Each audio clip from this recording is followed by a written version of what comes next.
evolution of solving a linear equation all the way to a quadratic equation. When I just have a linear equation, all I simply need to do is use my inverse operations.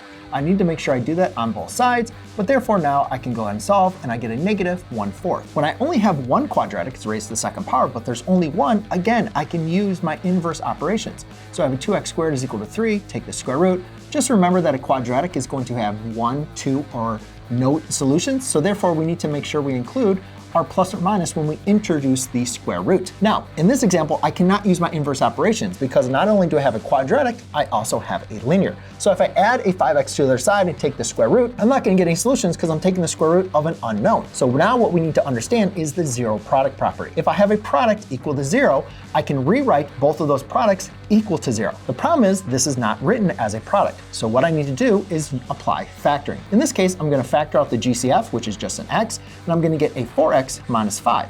Now I have a product equal to 0, so I can set both of these factors equal to 0 and now go ahead and solve.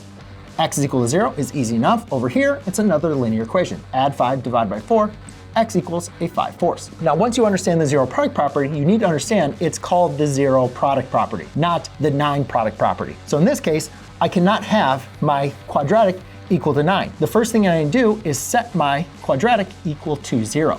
Now I need to look at different factoring techniques that I can use to go ahead and rewrite this as a product. Since I know this is a quadratic trinomial, I know it can be rewritten as a product of two binomials. My first two terms, a lot of times you can just use a little bit of a guess and check inside your head to be able to understand what is it that's going to multiply to give me a 4x squared, multiply to give me a negative 9, but then my inner and my outer are going to multiply and add to give me a 5x. In this case, what I can determine here is this is going to be a positive 9, and this is going to be a negative 1. And just doing a little bit of mental math, you can see this checks out. Now I have a 4x plus 9 is equal to 0, and an x minus 1 is equal to 0. Go ahead and solve, subtract the 9, divide by 4, x is equal to a negative 9/4, and over here, x is equal to a positive 1.